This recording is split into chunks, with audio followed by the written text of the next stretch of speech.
here at Cactus Bowl. There's my old friend the Pickle, all these decades for the title matches of today's JBT event. Handicap bowling super fast. Caden Matherly's taking on Gabriel Ortega, and they are already in the 8th frame because they are both striking a ton, as they have both done all day long. Gabriel's got a win by 12 to tie, 13 to win. That is now 6 in a row for Matherly, but Ortega's matched it with double spare 4-bagger to make this anybody's game, and they're already in the 8th frame. You know, we don't record on videotape anymore, but if we did, they would save us all kinds of tape, because this match has taken literally like 4.5 minutes. Strike, strike, strike, and they both bowl as fast as they can get the ball back in their hands. But a lot of adrenaline pumping, they're pumped up. It's probably the best either of them has bowled, for sure, Ortega. Each looking for their first career title. Gabe's, look out, that's way right. Gabe's previous high finish is 4th, so he's going to beat that no matter what. Caden already does have a 2nd place finish, so he's trying to not match his career high performance and beat it, but anybody's game's still here. As Ortega's in the 240s with the spare. He hasn't had to shoot too many spares today. He went plus 409, and oh dear. One of the few spares he's had to shoot at, he misses by a bit. He'll have to shake that off and hope that Caden doesn't run him over in these next 2 frames. He went open spare in his first 2. There's the 6-bagger, and he's already up on the right-hand lane. He gets that to fall. What's the arrows are flipped. So are you? Did you want him to go first and finish last, Darius? Then you can. Then. Did you change that? No. Yeah, I see what's weird. Oh, you did change that? Yeah. I see what's weird about it. Yes.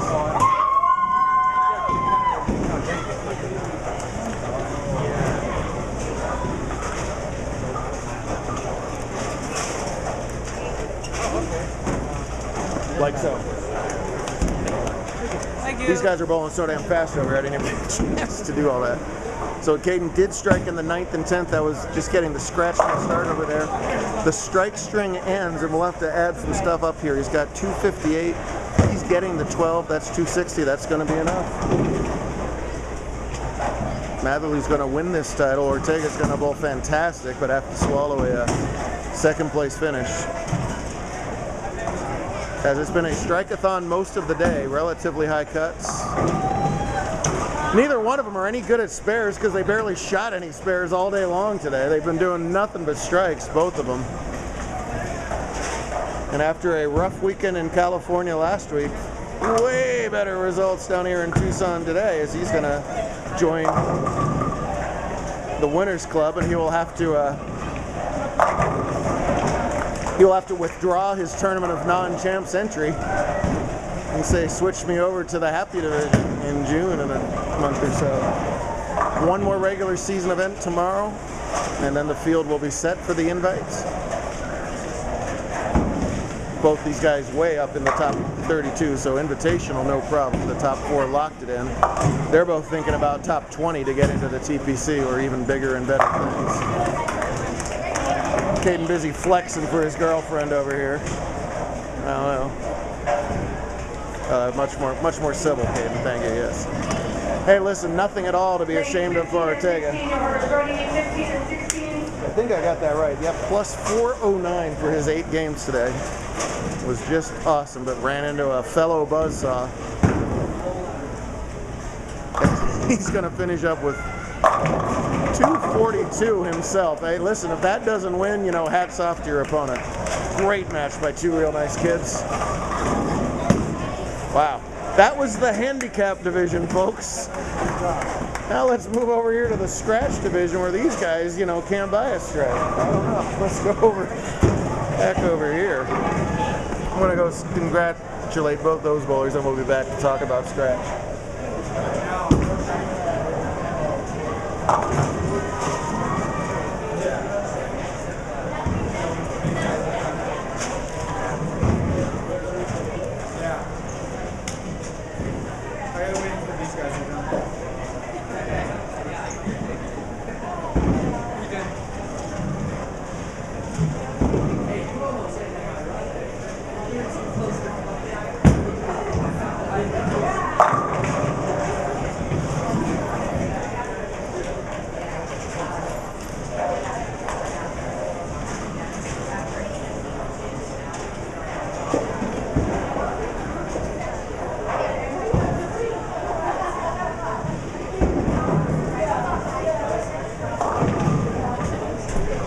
Wow, so after a barn burner of a handicap division title match, we got two U17 bowlers reaching the scratch division title match here in the Arizona Conference. This is Cesar Padilla, the fairly dominant U17 bowler tour-wide, going against the rapidly up-and-coming Darius Allo. Who I feel like Darius is in like the U6 division like 2 years ago. Now all of a sudden here he is, a big guy leading scratch tournaments. He jumped into the lead with a 299 final game in match play to just get past Padilla, who had been at or near the lead almost all day long. Great day of high scores here at the Pickle. So happy to be back at Cactus. Thank you so much to Destiny, Matt and his incredible junior program. Boy, do they take care of the youth here between Matt and Destiny and everybody else at Cactus. And it shows with a great turnout from the Cactus youth, good results from the Cactus youth, and they got the center in good shape. Even the mechanic here is a JBT grad, Nick Armstrong. Tim Jacob working the desk. Female Yilva Saker working the snack bar.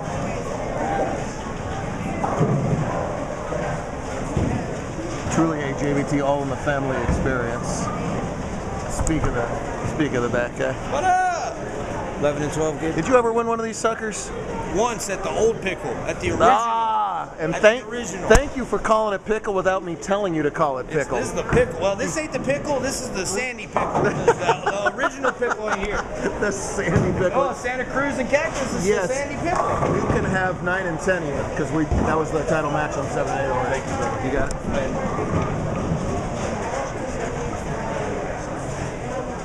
Oh, okay. I wonder who the heck that was. Do you want a check today, a check tomorrow, or just figure out the lineage? I think she was just going to figure it out. Okay, so I'll get a final head count with you so we're on the same page. And then, obviously, it's title matches, so it's 2 until they're done, right? Yeah, this whole step ladder stuff was 16 days. I still mark that. Thank you. Yeah. I just wanted to make sure on top of it. Got it, boss. So, because they're both in the U17, or because they were the 1-2 qualifiers, this is also the U17 title match. Girl Scratch won today by Taylor Clark, beating Emily Eldridge, and that's significant because Emily Eldridge started off the day with what turned out to be the only 300 game of the day, and Taylor followed that up 2 games later with a 299 of her own, so I was hoping for another 300 to 299. It didn't quite happen score-wise, and Taylor won that game. That's her second girls scratch win of the season. You need to win 3 for girls TPC, and she said she's coming for it tomorrow, so that'll be fun to watch. Taylor and the Clark family go back to our roots around here. Cesar just raw power, great fundamentals, great timing, and just his whole hand comes from like 9 o'clock on the ball back around and to midnight. And it is midnight for those pins when he gets anywhere near that 1-3 pocket. So fun to watch. Darius a two-hander, and like we talked about before, there's of course different ways to bowl traditional thumb in. There's different ways to bowl thumb out. Darius, with plenty on the ball, but not. It's just smoother overall, is what I'm saying. And as he's growing bigger, he's smoothed out his game. When he was littler, it was stand left and throw right. Now he's grown into it, and he's able to do it with power and control.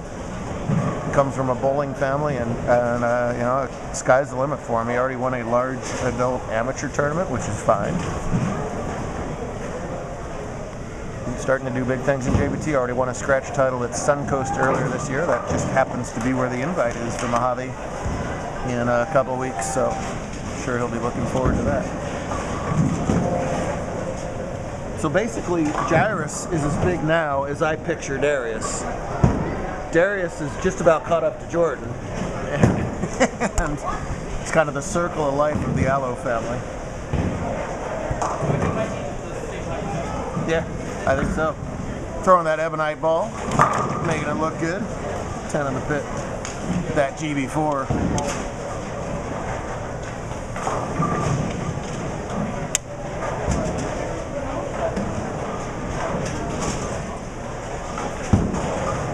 We had the 26 jackpot hit today.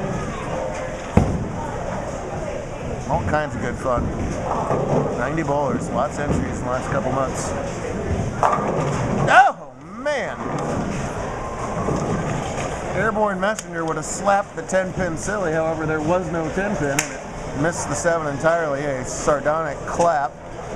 And this will be a 1-pin game if Padilla can cover up this 7. These guys struck so much today that spares become hard just because you haven't shot any spares. Caden and Gabriel over there were 257 to 242. Okay. And they struck so darn much that there was, they missed. Between them, they only made 1 spare in the title match.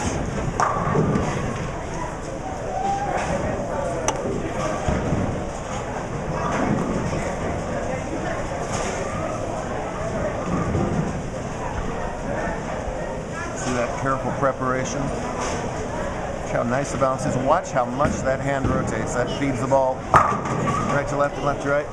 Hey Ortega, you just shot 242 in a handicap division title match and got your doors blown off. What do you got to say? I wish I'd done a little bit better on this. Oh, you did fantastic. You couldn't do much better. No. Just that I didn't pick up my spares. Well, that time. It's noble of you to say because you were fantastic. Keep that bowl and that wing's coming. Paolo got a chance to grab the lead with a strike here in the 7th. Oh, and he's unable to do something. Leaves it trickier 4-8. You look like you had something. Do you have a question? Yeah, I want to know when the Vegas tournament is. So the Vegas one is called the TPC, the Touring Players Championship. That's our last tournament of the year. That's the last week of July. Of July? He had told me June, so. Silly man. And then somebody else had said July.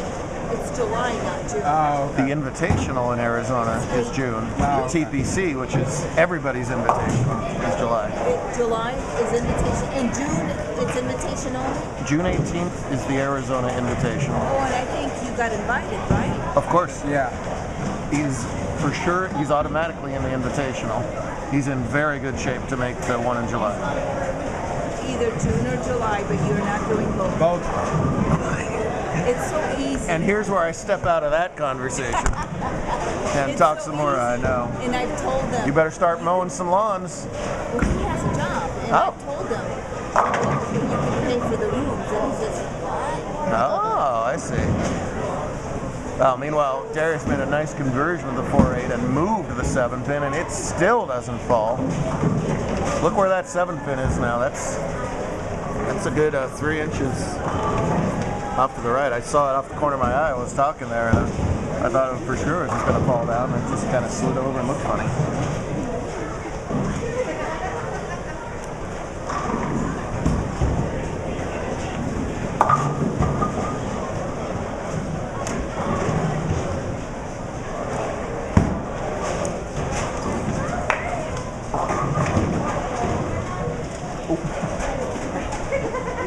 I'm not very good at this at all. I'm trying to give you a sticker, Jaden, and I'm failing miserably. There we go.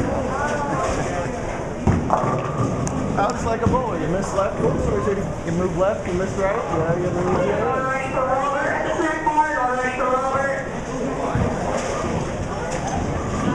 Another tough spare. Darius had to convert that 4-8. We were just talking about they haven't had much spares to shoot at, and so far so good as both bowlers. Well, Darius clean, and Scissor had that miss in the first frame before we got the camera going. This one's vital. It can't miss at this point. Does make it. That's a nice. That's a real nice shot. Would you like to? Oh yeah, that's yours. Then we'll do the pictures over by the banner, Katie. Yes, sir. So 2 frames to go. This is a 2-pin title match. That's Padilla's score right there. Playing against Darius over there. Trails by 2. Both bowlers spare working. Each pretty controlled of the pocket. Each desperately trying to pull 10 back. No, and that ball was late getting over. With all that power, sometimes his ball hydroplanes as he moves way lefter than the field to try and stay in what's left of the oil. Sometimes he can hit too much oil and Seems counterintuitive that he would ever leave, 5'7" in parts of that combo. But he does, and he hangs on to the spare, and now it's a 1-pin match. 2 frames to go. Darius 1 scratch, 4 total career titles. Caesar, I don't know his title total offhand, but it's less than I always think it's like 7 or 8. He's not there yet. He'll get there over his career. He's brilliant. Who is going to add one to their collection now? Darius in front of the ball return, switches balls, and gets the hit. Wow, ball change in the 9th frame. That's pretty brave. He's unafraid to do these things. Has a lot of arsenal and knows how to use it. And that is huge for him to hold the count there too. He trails in count and the match by that 1 pin. Cesar's on the spare, and now Darius on the strike. Again, double here to shut out. Anything less, Padilla will have a chance. 2 strikes is a win.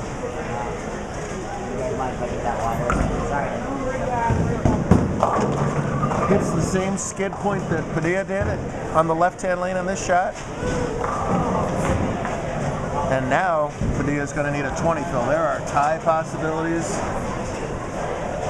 all over the place as a result of that shot.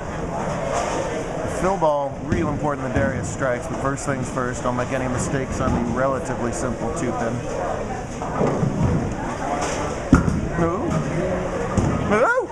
Oh, I didn't know where that ball was going. He double dribbled it and it started left. I wasn't sure what was going to happen there, but he's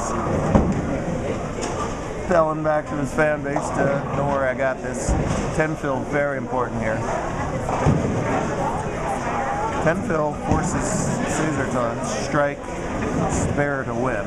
9 spare strike to tie. Let's see what he gets, then we'll review what has to be done. Saturday night in Tucson. Yep, beautiful there. Boy, that's a heck of a solid, clean 196. This pair got tough. Caesar won the last game over Hunter Mays, 188 to 181. Gives you some indication of the trickiness of this pair right now. Strike spare, Caesar wins. 9 spare strike. It's a tie. Less than 9 on this ball, and it's over. And last time he bucketed on this lane. And he gets the strike. Boy, both bowlers coming up clutch when there was absolutely no time left to do anything different. And that strike makes all the difference because now any spare wins.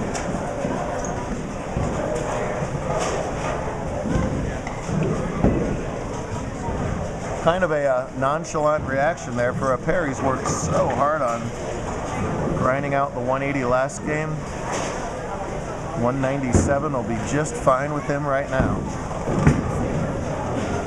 Likes it, goes left and flushes it. Finds the double in the 10th.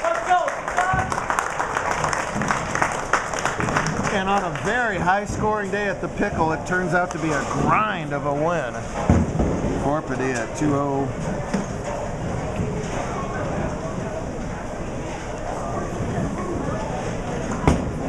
2-0 something to 196. He'll take it, make it a 4. Excellent win for a name that you're going to have to look out for a while around here. As is that name too. Watch both of them up and coming. In a conference filled with O-17ers, 2 U-17ers put on a show today. Great stuff from the Pickle. We do it all over again tomorrow.